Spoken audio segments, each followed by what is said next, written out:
Good evening, everybody. Welcome back to the Horse Racing Enthusiast on Teesside Ste&Dee with your selections for Monday, the 12th of January 2026. It's absolutely lashing it down here in Teesside. The wind's blowing a gale. It's just not very nice at all.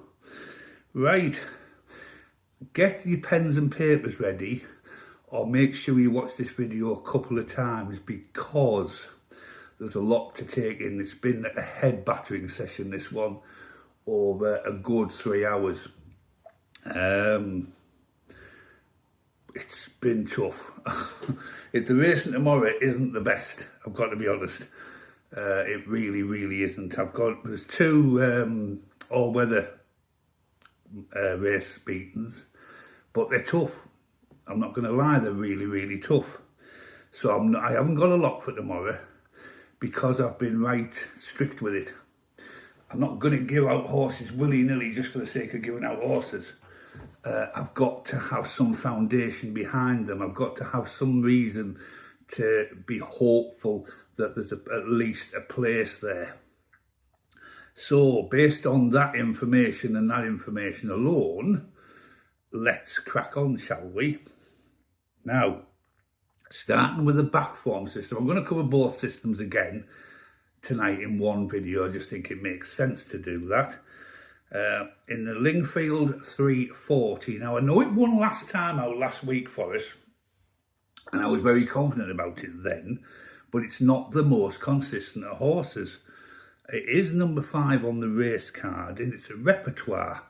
Now, it's £35 below its best official all-weather win rate. Now, that's good. I mean, that really is a good foundation to build on.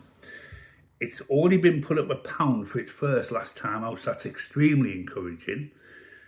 And it's also got a £5 claimer, so that puts it right in the ballpark of this could win again for the second time, but it's not the type of horse that does that. It is, however, a course and distance winner, so it's not unfamiliar to the track or the distance. Why am I doubting it? I'm doubting it quite simply because it isn't the most consistent horse in the world. Do I like the look of it? Yes, I do. Can it deliver? I certainly think it can get at least a place based on the information I've given you there. I mean, £35 is a staggering amount. It really is. On a win rating, because that could well be £40 or £50 on a excuse me. So a tentative vote for repertoire in the 340 at Lingfield on the back form system, just because of the fact it's not a consistent winner. Right, now it gets really complicated. That's why I said get a pen and paper or watch this video twice. Right, moving on to the Wolves 630. Now, Harbour Vision has been in its time a really good horse. Now tomorrow it's £18 below its best official all-weather win rating. It has got a claimer on board. Now I'm always a bit sceptical with claimers. I don't mind £3 claimers. I don't like the £5 and £7 claimers. But there's the odd £5 claimer that's quite decent. The £7 claimers can be a little bit up and down. The £3 claimers are sort of bordering on professional level, so you have a little bit more faith in them. I'm not going to criticise them. Everyone has to start every job somewhere. But there's something about Harbour Vision tomorrow. It's low down in the weights. It is a course and distance winner, so there's no unfamiliarity there. Has it got? It's about 18-1. Is it worth a place punt on the exchanges, which could well be 4, 5 to 1-ish? £1 on that, getting £5 back to get a 4th place or a third place as long as it finishes in the top 3 or 4. If you can get something like 3.5 to 5 to 1, that might be your best option. I don't see Harbour Vision winning, but I do think it can sneak into a 3rd or 4th place. So check the odds for that. If you're on the exchanges, if you're not, see what the bookies are offering, work out what the each way is likely to be. And if it's round, it's going to be around about 3 to 4 to 1 ish, or 3 to 5 to 1. Go with it. Go with it. I do think it's definitely going to get a place. And that's the 6:30. And it's a tough one, that one, because it is getting on a bit. It's been a good horse in its time. I don't, as I said, don't see it winning. Anyway, move on to 7:30. Now, a little bit more encouragement with this one. And the reason why I've got more encouragement with this one is because I haven't... Although I've got the two systems running, I have a third system that I run alongside them, but not that I use. I use it quite simply as, if something gets picked out in that and it comes in the other two, that gives me more confidence in them, if that makes sense. And it does to me, and it does work. And it's got us quite a lot of places in the last few days. I will never ever put them out as a channel bet. I might personally have a little flutter on them, but it's mainly there to back up those two systems. If it comes out in that system as well, and it comes out in there, then that's two systems that's working on. Right, so 7:30, based on that information, number 6 on the race card, Homer Stokes. Now, I know we had it last week and it was disappointing. Finished 9th, very, very disappointing. Certainly expected better from it. Now, it's £22 below its best official all-weather win rating. It's only down £3 since finishing 9th, so that puts it round about the 6th mark. However, there's something about it. It's 14 to 1-ish, so you could get a place of about 3 to 1. If you can get someone exchanges at 4.5 to 5 to 1, might be worth £1 on that as a place bet to finish in the top 4. I just don't think it's enough.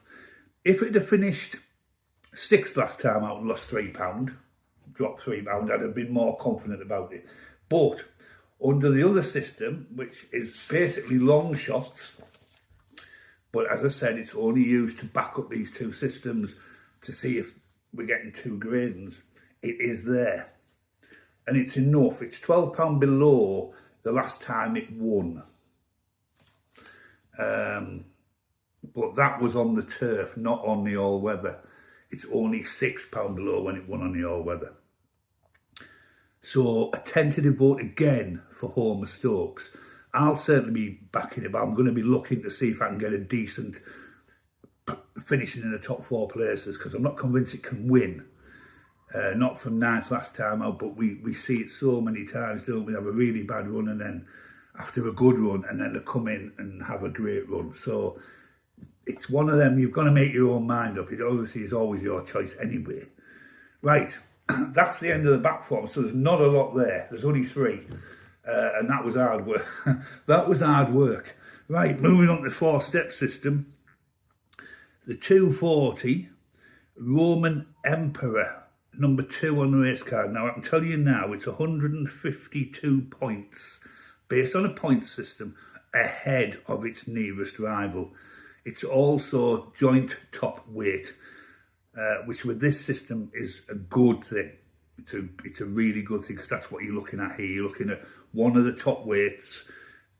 It's on the same mark as when it finished 6th last time out, but it's got a £7 claimer on board, which pushes it right into the realms of victory here.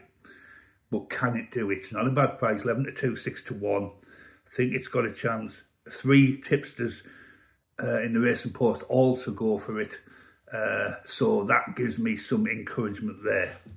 And it's enough encouragement for me to say, I think that's definitely worth a win bet tomorrow.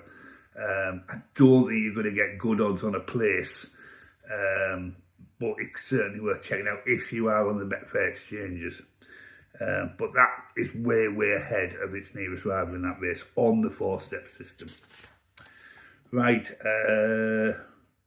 Wolves 5:30, number 1 on the race card. Now, there's a lot of unknowns in this race, a lot of unexposed horses. There's very, very few with anything, to be honest, prize money or anything like that. Five tipsters, however, go for this, even though it's gone up £5 since winning last time out. Five tipsters go for it, so it's strongly fancied, and that's the only reason why I'm recommending it. It is ahead, but only by 44 points over its nearest rival. I would have preferred that to have been 60, 70 plus. But Grey Horizon, probably worth a daft pound. It is. It's 7 to 2-ish, 4 to 1. It's enough there with the five tipsters going for it, and the fact it's 40 odd pound ahead and it's top weight, and it's a distance win, I think is enough to suggest it's worth £1. And your last one, which is the Wolves 730. Now this is an interesting one. Number 11 on the race card. It is 55 points clear of its nearest rival, so it's an acceptable amount as far as I'm concerned. I would have preferred it a little bit higher. Is Dash Power. Now it's a course and distance winner. It's only up. It's been put up £1 for finishing 7th last time out, which is very strange as far as I'm concerned. But forget that. It's only £1 higher, because that was a bad run. Now we can possibly forgive that bad run. It's only £1 higher than when it finished second 2 races ago. So you've got to say it's got to be in with a chance if it can recapture that form. And that is that, my friends. Not a lot tomorrow. 3 on the back form system, 3 on the 4-step system. An interesting day to say the very least.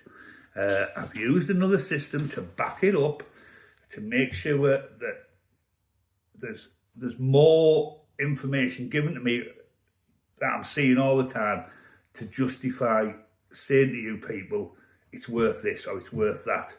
It's worth backing each way, it's worth backing the win, or do a very tentative few pence on it. Check out the bookies, check out the exchanges, see where you can get your best thing, see where you can get your 4 places, see what the best odds you can be. Use your money wisely, be clever with your money.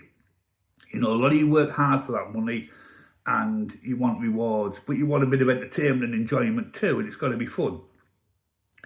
I think there's enough fun in those 6 tomorrow to have us interested for the rest of the day, I'm sure. Anyway, thanks for watching Horse Racing News. That's been a long video and I do apologise for that, but I want to give you as much information as I can for you to be as confident as I am that we're getting it right. Right, good night, God bless, see you tomorrow.